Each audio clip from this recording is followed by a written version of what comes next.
Assalamualaikum warahmatullahi wabarakatuh. Kami dari kelompok 3 akan mempresentasikan tentang kerangka konseptual dan pengembangan hipotesis. Sebelumnya, perkenalkan, nama saya Syarifatun Nur Aliza, NPM 0116, dan rekan-rekan saya yang bernama Afrisa Abdi Fatira, NPM 0121, Nungki Dimas, NPM 0124, Zulfa Arina, NPM 0125, dan Alvina Rizky Sabila, NPM 0132. Definisi teori menurut Kerlinger, teori merupakan suatu kumpulan konstruk atau konsep, definisi, dan proposisi yang menggambarkan suatu fenomena secara sistematis melalui hubungan antar variabel dengan tujuan untuk memprediksi fenomena alam. Mengingat pentingnya posisi dan peran teori dalam penelitian, perlu dipahami tentang definisi teori yang menjelaskan mengenai elemen-elemen dan fungsi teori. Konsep konstruks. Konsep-konsep atau konstruks merupakan elemen-elemen teori. Konsep dan konstruk tersebut mudah dikacaukan karena keduanya memiliki pengertian yang mirip. Konstruk menurut kamus berarti konsep. Konstruk dan konsep untuk sebuah penelitian harus bisa dibedakan. Dalam penelitian, konstruk atau konsep merupakan dasar pemikiran yang kemudian dikomunikasikan kepada orang lain. Peneliti perlu melakukan perumusan konsep atau konstruk penelitian dengan baik agar hasilnya dapat dimengerti oleh orang lain dan memungkinkan untuk direplikasi dan diekstensi oleh peneliti-peneliti yang lain. Misal penelitian yang menguji apakah pengaruh rasio keuangan terhadap loyalitas pelanggan agar dapat dinyatakan dalam rumusan masalah, penelitian yang jelas dalam artian tidak ambiguitas dan merupakan hipotesis yang dapat diuji melalui pengumpulan dan analisis data perlu kejelasan. Apa yang dimaksud dengan rasio keuangan? Pertanyaan ini berkaitan dengan konsep yang konstruk penelitian. Konsep dapat diartikan sebagai suatu pengekspresian, suatu abstraksi yang terbentuk melalui generalisasi dari suatu pengamatan terhadap fenomena-fenomena yang ada di sekitar kita. Fenomena tersebut antara lain berupa objek kejadian, atribut, atau proses, misal prestasi akademik, bobot, dan aktiva tetap. Prestasi akademik merupakan konsep yang mengekspresikan abstraksi dari kemampuan belajar mahasiswa. Bobot adalah konsep yang menyatakan abstraksi dari suatu benda yang mempunyai karakteristik berat atau ringan. Aktiva tetap merupakan konsep yaitu merupakan penggolongan aktiva yang mempunyai karakteristik dimiliki oleh perusahaan, mempunyai umur ekonomis lebih dari 1 tahun, digunakan dalam operasi perusahaan. Konstruk merupakan abstraksi dari pengamatan fenomena-fenomena kehidupan nyata yang dirasakan seseorang. Konstruk tidak hanya sebuah konsep yang lebih abstrak, namun juga bermakna tambahan yang sengaja diadopsi untuk keperluan ilmiah seperti kepuasan kerja seseorang yang merupakan abstraksi dari fenomena psikologi seseorang terhadap pekerjaan yang dapat diamati berdasarkan persepsi yang bersangkutan terhadap berbagai dimensi lingkungan pekerjaan. Variabel dan konstruk. Variabel adalah segala sesuatu yang dapat diberi berbagai macam nilai. Sedangkan konstruk adalah abstraksi dari fenomena-fenomena kehidupan nyata yang diamati oleh peneliti. Variabel dan konstruk sangat berkaitan, yang mana variabel menjadi mediator antara konstruk yang abstrak dengan fenomena yang nyata. Variabel juga memberikan suatu gambaran yang lebih nyata terhadap fenomena-fenomena yang digeneralisasi dalam konstruk. Variabel dapat diukur menggunakan berbagai macam nilai tergantung pada konstruk yang diwakilinya. Nilai variabel dapat berupa angka atau atribut yang menggunakan ukuran atau skala dalam suatu kisaran nilai. Contoh dari variabel antara lain sikap, motivasi, prestasi akademik, dan absensi. Tipe-tipe variabel penelitian. Yang pertama yaitu fungsi variabel. Tipe-tipe variabel dalam diklasifikasikan berdasarkan fungsi dari variabel tersebut. Dalam hubungan antar variabel, yaitu variabel independen, variabel dependen, variabel moderating, dan variabel interventing. Lalu yang kedua, ada skala nilai variabel. Variabel umumnya dibagi dengan skala dalam kisaran nilai tertentu. Berdasarkan skala nilainya, variabel-variabel penelitian diklasifikasikan menjadi berikut. Yang pertama ada variabel kontinu dan variabel kategoris.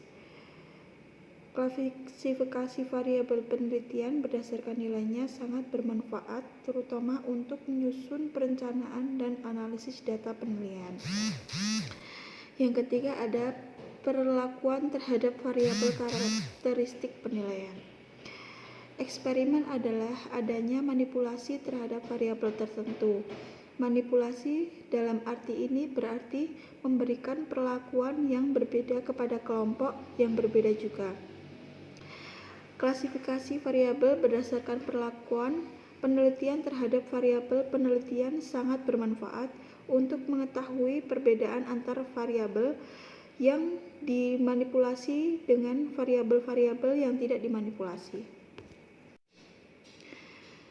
Yang selanjutnya, variabel aktif dan variabel atribut. Variabel aktif sendiri adalah variabel-variabel penelitian yang dimanipulasi untuk keperluan penelitian eksperimen. Sedangkan variabel atribut adalah yang tidak dapat dimanipulasi atau dengan kata lain variabel yang sudah melekat dan merupakan ciri dari subjek penelitian. Misal variabel-variabel yang tidak dimanipulasi dan berkaitan dengan karakteristik manusia, di antaranya adalah inteligensi, sikap, jenis kelamin, dan status sosial ekonomi seseorang. Definisi operasional.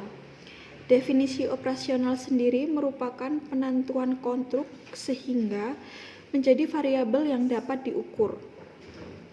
Definisi operasional menjelaskan bagaimana cara tertentu yang digunakan oleh seorang peneliti untuk mengoperasionalisasikan konstruk sehingga memungkinkan bagi peneliti untuk melakukan replikasi pengukuran dengan cara yang sama atau mengembangkan cara pengukuran konstruk yang lebih baik lagi dari sebelumnya. Selanjutnya adalah teori dan penelitian. Peran penelitian itu sendiri.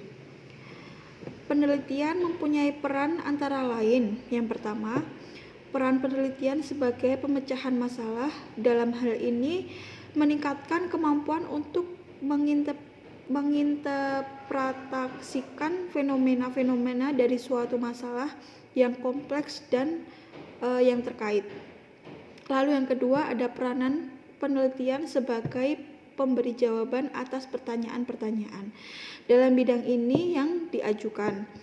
Dalam hal ini meningkatkan kemampuan untuk menjelaskan atau menggambarkan fenomena-fenomena dari masalah-masalah dan pertanyaan-pertanyaan yang bersangkutan terhadap materi penelitian tersebut. Yang ketiga ada peranan penelitian untuk mendapatkan pengetahuan dan ilmu baru.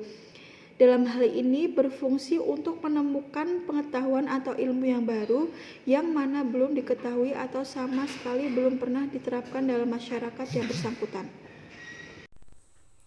Posisi dan peran teori. Adanya perbedaan paradigma antara penelitian kuantitatif dengan penelitian kualitatif mempengaruhi posisi dan peran teori dalam penelitian. Ditinjau dari segi tujuan penelitian, kedua paradigma mempunyai perbedaan prinsip, sehingga masing-masing meletakkan posisi dan peran dengan perlakuan yang berbeda. Penelitian kuantitatif mempunyai tujuan untuk menguji atau verifikasi teori, meletakkan teori secara deduktif menjadi landasan dalam penemuan dan pemecahan masalah penelitian. Posisi dan peran strategis teori dalam penelitian kuantitatif direfleksikan dalam hasil penelitian yang berupa dukungan atau penolakan terhadap teori. Sedangkan penelitian kualitatif mempunyai tujuan untuk menyusun teori, memandang teori sebagai hasil proses induksi dari pengamatan terhadap fakta. Teori sendiri pada dasarnya merupakan kulminasi dari penelitian kualitatif yang disusun melalui proses pengumpulan data, kategorisasi data, dan pengembangan pola atau susunan teori. Proses pengembangan teori.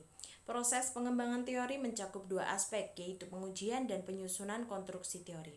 Kedua aspek tersebut melahirkan dua metode dalam proses pengembangan teori, yaitu pendekatan deduktif dan pendekatan induktif. Pendekatan deduktif merupakan pemberian penjelasan tentang prinsip-prinsip isi pembelajaran, kemudian dijelaskan dalam bentuk penerapannya atau contoh-contoh dalam situasi tertentu. Yang kedua itu pendekatan induktif. Pendekatan induktif merupakan pendekatan dalam pembelajaran yang bertujuan untuk menarik kesimpulan yang berlaku umum yang berasal dari kejadian-kejadian yang khusus. Hipotesis. Yang pertama itu proposisi dan hipotesis. Proposisi merupakan salah satu elemen dari teori yang memberikan gambaran fenomena-fenomena secara sistematis melalui penentuan hubungan antar variabel. Proposisi juga merupakan ungkapan atau pernyataan yang dapat dipercaya dan diuji kebenarannya. Proposisi yang dirumuskan dengan maksud untuk diuji secara empiris disebut dengan hipotesis. Fungsi hipotesis. Yang pertama yaitu hipotesis menjelaskan masalah penelitian dan pemecahannya secara rasional. Yang kedua yaitu hipotesis menyatakan variabel-variabel penelitian yang perlu diuji secara empiris. Yang ketiga, hipotesis digunakan sebagai pedoman untuk memilih metode-metode pengujian data. Yang terakhir yaitu hipotesis menjadi dasar untuk membuat kesimpulan penelitian. Pengembangan hipotesis. Hipotesis dikembangkan dari telaah teoritis atau literatur. Sumber literatur sendiri berasal dari literatur yang dipublikasikan, yang berupa jurnal, buku, teks, database, dan literatur yang tidak dipublikasikan yang berupa skripsi, tesis, disertai paper, makalah. Kreisel mengusulkan model sebagai parameter dalam menelaah literatur yang terdiri atas 5 komponen, yaitu 1.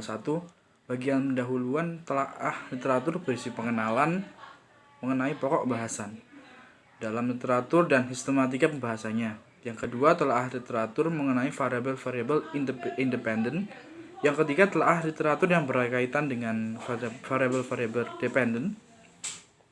Dan telaah literatur yang berkaitan dengan hubungan antara variabel independen dan variabel dependen. Moderating variable interfacing jika ada. Yang kelima, bagian akhir dari telaah literatur berupa rangkuman yang menjelaskan mengenai pokok bahasan yang penting dalam telaah literatur. Lalu ada rumusan hipotesis.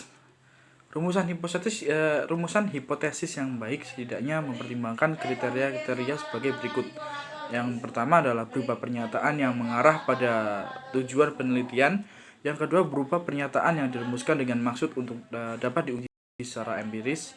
Yang ketiga berupa pernyataan yang dikembangkan berdasarkan teori yang lebih kuat dibandingkan hipotesis rivalnya. Rumusan format.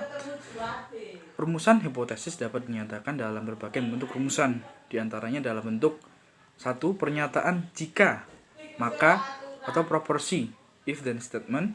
Yang kedua hipotesis nol atau null hipotesis. Yang ketiga hipotesis alternatif atau alternatif hipotesis. Sekian presentasi dari kami. Apabila ada kurangnya mohon maaf. Wabillahi taufiq wal hidayah. Wassalamualaikum warahmatullahi wabarakatuh.